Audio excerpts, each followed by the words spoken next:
Having established that to whom we're addressing our prayers, we now, as the Lord's Prayer continues, our Father who art in heaven. We don't see the in heaven bit in Luke's version. We see it in Matthew's version. Why is it important? Our Father who art in heaven. I heard one person say one time, well, it's like sending a letter to God. You have to put God's address on it for the letter to get there. So it was saying, our Father in heaven.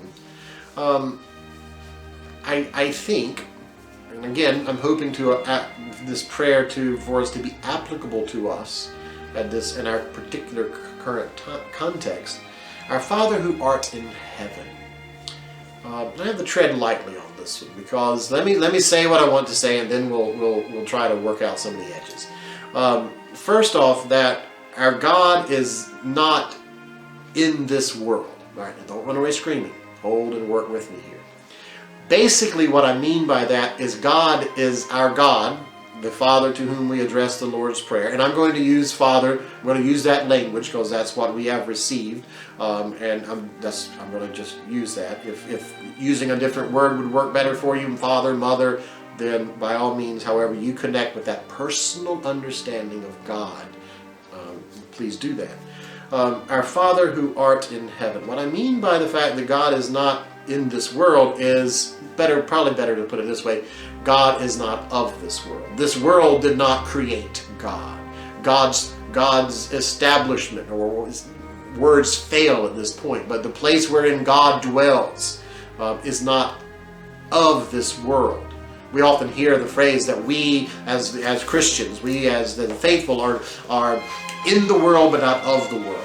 So I think that's one of the most important things here, is when we're praying to God, we're praying to the one who is above all the chaos of this world. We're praying to the one who actually entered into the chaos and brought order into that chaos until we decided we knew a little bit better than God and decided to help bring that chaos back into being quite a bit. So, our Father who art in heaven. It's the invitation to think of from whom we come. We are created from the one not a part of the chaos. And therefore we are in this chaos but not of the chaos. God sits in God's establishment, we'll use that language, and helps to direct our lives, guide us, comfort us, uphold us, redeem us in the midst of the worldly context we find ourselves in. I think it invites us to know that we can trust God. We live in an age where people find it hard, that trust can be hard. Or we can trust God. I've been asked before, why should I trust God?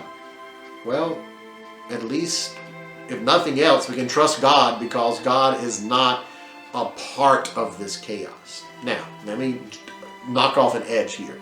I'm not in any way saying God is not in the midst of this chaos, working to help us make it new, working to make it make sense, working to change it. God certainly is.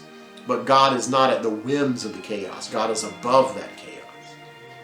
Our Father who art in heaven, may your heaven, may your peace come into the peace of this earth and restore all of us to your perfection.